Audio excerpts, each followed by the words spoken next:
Assalamualaikum warahmatullahi wabarakatuh. Selamat siang anak-anakku semuanya kelas 10. Bersama saya lagi Pak Bro. Materi kita hari ini adalah Sejarah Indonesia kelas 10.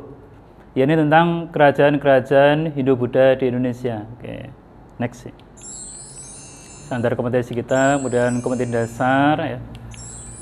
Ini tentang kerajaan-kerajaan Hindu-Buddha di Indonesia yang kita bahas untuk saat ini. Antara lain Kerajaan Kutai, Kerajaan Tarumanegara, Holeng, Sriwijaya, Mataram Kuno, Kediri, kemudian Singosari, Pajajaran, dan Majapahit. Tujuan pembelajaran ya, pasti di sini ya, guru menjelaskan, kemudian siswa Anda diharapkan bisa memahami dan menjelaskan kembali peninggalan-peninggalan kerajaan-kerajaan Hindu-Buddha tersebut yang terdapat di wilayah masing-masing. Kita mulai kerajaan yang pertama, yaitu Kerajaan Kutai. Lokasi kerajaan ini di Muara Kaman, hulu Sungai Mahakam, Kutai, Provinsi Kalimantan Timur. Sumber bukti yakni berupa yupa. Apa itu? Yupa adalah tiang batu persegi panjang yang digunakan untuk mengikat hewan kurban. Nah, di dalam batu persegi panjang ini ada tulisan-tulisan Palawa, hurufnya tulisan Palawa dengan bahasa Sanskerta. Kerajaan Kutai diperkirakan berdiri sekitar awal tahun 400 Masehi. Kemudian raja yang termasuk saat itu adalah Mulawarman. Kemudian kehidupan sosial ekonomi kerajaan bercorak agraris, yaitu pertanian dan juga pasti peternakan. Lanjut, kerajaan yang kedua adalah Kerajaan Tarumanegara. Kerajaan Taruma ini di wilayah Jawa, ya, tepatnya di sekitar sebagian Banten, kemudian DKI Jakarta dan sebagian dari Jawa Barat. Ditampakkan di dalam peta ya, bisa Anda lihat sendiri. Kemudian sumber bukti keberadaan Kerajaan Tarumanegara yang ini berupa prasasti-prasasti.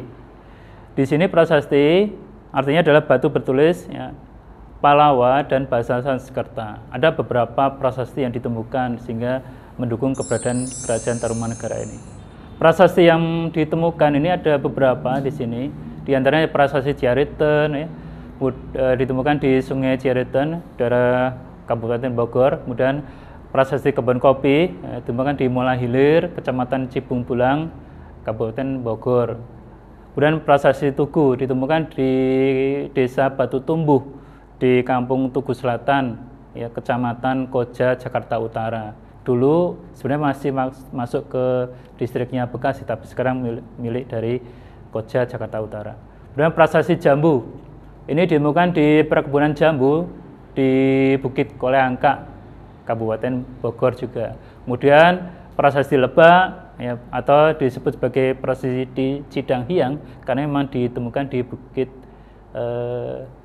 dekat Sungai Cidanghiang di Desa Lebak, Munjul, Kecamatan Pandeglang, Kabupaten Banten. Provinsi Banten, maaf.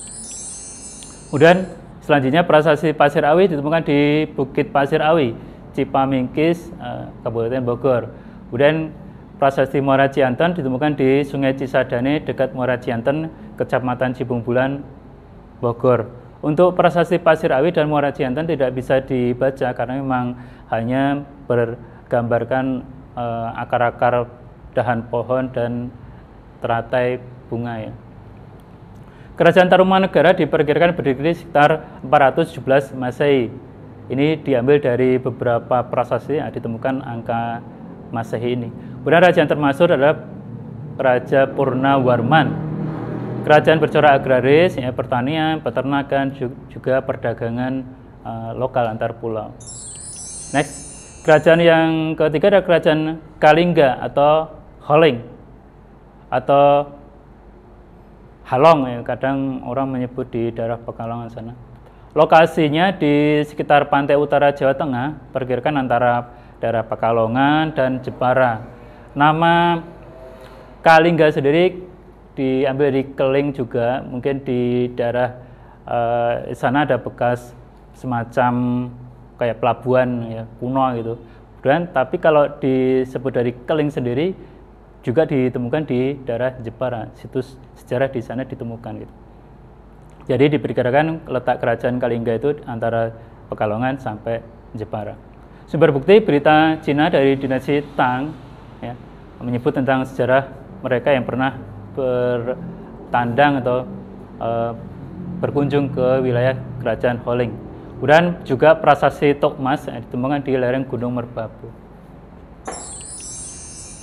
Kerajaan Kalingga berdiri sekitar abad ke-7 Masehi. Raja termasyhur adalah raja perempuan, wanita, yakni bernama Ratu Sima, yang sangat tegas dan keras terhadap hukum dan rakyatnya, sehingga rakyat sangat patuh pada raja ini. Perekonomian kerajaan bersifat perdagangan dan pertanian, mirip dengan kerajaan Tarumanegara. Kemudian lanjut ke kerajaan selanjutnya, kerajaan Sriwijaya. Kerajaan ini diperkirakan letaknya di Palembang, di tepi Sungai Musi, walaupun akhirnya sebelum runtuh dibuktikan kerajaan Sriwijaya berletak di daerah Jambi, ya, tapi mula-mula memang di Palembang. Letaknya persis di tepi Sungai Musi. Sumber bukti ya kronik dari I Ching, seorang pendeta Cina ya berkunjung ke wilayah Sriwijaya, dan prasasti-prasasti yang mendukung kerajaan Sriwijaya juga. Sriwijaya itu dikenal dengan kerajaan maritim yang pertama. Ya, maritim, bisa Anda cari ya, apa itu arti kerajaan maritim. Ya. Lanjut, prasasti yang mendukung kerajaan Sriwijaya diantaranya adalah prasasti Telaga Batu, prasasti Kedukan Bukit, prasasti Talang Tua, prasasti Ligor, ya. Kemudian prasasti Kota Kapur, prasasti Palas Pasema, dan prasasti Karangbrahi. Semuanya menyebut tentang raja-raja dan sabda bagi rakyat, raja bagi rakyatnya. Oke, next. Kerajaan Sriwijaya diperkirakan berdiri pada akhir abad ke-7 Masehi. Raja termasyhur adalah Raja Balaputra Dewa. Raja Balaputra Dewa ini memang ada sedikit hubungan dengan kerajaan di Mataram kuno di Jawa Tengah. Nanti ada hubungannya. Dan perekonomian Sriwijaya sendiri berdasar pada perdagangan lokal dan internasional, sehingga memajukan perekonomian Sriwijaya menjadi kerajaan yang besar, kerajaan maritim saat itu. Oke, next. Kerajaan Mataram kuno. Lokasi ini diperkirakan di wilayah Yogyakarta dan Jawa Tengah. Pusatnya memang para ahli menyebut di daerah Bantul gitu. Mungkin ada juga yang menyebut di wilayah Magelang. Sumber bukti prasasti-prasasti yang mendukung kerajaan Mataram kuno dan bangunan candi yang memang bertebaran di wilayah Jawa Tengah dan Yogyakarta. Next, prasasti yang ditemukan mendukung kerajaan Mataram kuno diantaranya prasasti Sojomerto, kemudian prasasti Canggal, kemudian prasasti Kelura, prasasti Kalasan, dan prasasti Mantiasih. Kalau prasasti Sojomerto mungkin di daerah Batang ya, di Jawa Tengah, Canggal di daerah Magelang, Kelura, Kalasan, Mantiasih ditemukan di wilayah Yogyakarta sekarang. Candi-candi banyak sekali yang ditemukan, candi-candi peninggalan kerajaan Mataram kuno. Kebetulan Mataram kuno ini aliran agamanya ada dua nih, agama Hindu yang pertama, kemudian agama Buddha. Agama Hindu sendiri melahirkan candi-candi yang berlanggam Hindu, diantaranya Gedong Songo, kemudian Candi Dieng, ya. Kemudian Candi Prambanan yang terindah itu, kemudian Candi Sambisari, kemudian Ratu Boko, dan Suko. Khusus Suko ditemukan di wilayah pegunungan Lawu ya, tapi kalau Gedong Songo di daerah Jawa Tengah, kemudian Prambanan dan Ratu Boko di Yogyakarta. Kemudian agama Buddha, agama ini oleh dinasti Sailendra itu melahirkan semacam bangunan-bangunan yang beragam agama Buddha, diantaranya Borobudur, Candi Mendut, Candi Pawon, Candi Sewu, Candi Sari, dan Candi Kalasan. Mungkin ada beberapa candi yang tidak disebutkan di sini. Banyak sekali. Oke, next. Kerajaan Mataram kuno diperkirakan muncul akhir abad ke-7 Masehi. Raja termasyhur kerajaan Mataram kuno diantaranya adalah Raja Dyah Balitung atau Balitung dan Kerajaan Samaratungga. Balitung sendiri karena berjasa melebarkan sayap kekuasaan Mataram kuno sampai ke Jawa Timur. Kemudian Samaratungga berjasa karena memang beliaulah yang memulai pembangunan Candi Borobudur. Dan perekonomian kerajaan bertumbuh pada pertanian dan perdagangan karena letak kerajaan Mataram kuno yang di daerah pedalaman. Kemudian lanjut kerajaan selanjutnya, kerajaan Majapahit. Kerajaan ini berpusat di Trowulan, Mojokerto, Jawa Timur, walaupun wilayah kekuasaan sampai ke seluruh Nusantara, bahkan ke Asia Tenggara. Sumber bukti diantaranya yang termasuk adalah kitab Negara Kertagama, kemudian prasasti dan bangunan-bangunan candi disebar di wilayah Jawa Timur. Percandian diantaranya Candi Penataran, Candi Tegalwangi, Candi Sumberjati, Candi Surawana, Candi Tikus, kemudian Candi Bentar dan Candi Jabung atau Jajagu.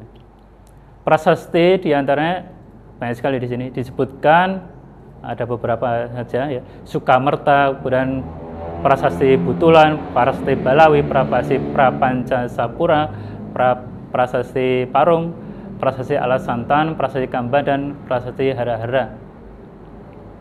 Alasantan, Kamban, dan Hara-Hara memang tidak menyebut kerajaan, tapi menyebut raja-raja sebelum kerajaan Majapahit.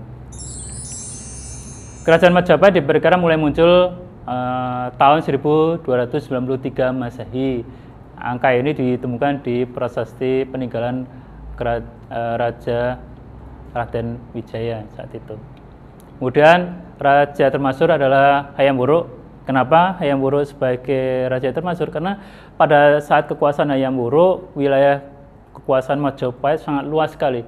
Dari wilayah di Semenanjung Malaka, sebagian Thailand, sampai seluruh wilayah Indonesia. Bahkan sampai pengaruhnya sampai ke Australia dulu. Kemudian perekonomian kerajaan bertumbuh pada pertanian, perdagangan lokal di wilayah Indonesia, dan perdagangan internasional antara India dan Cina. Nah, mungkin itulah yang bisa saya sampaikan. Untuk materi lebih lengkap nanti Bapak sampaikan di materi yang lain di jam-jam yang kita belajar ya. Terima kasih. Assalamualaikum warahmatullahi wabarakatuh. Ya.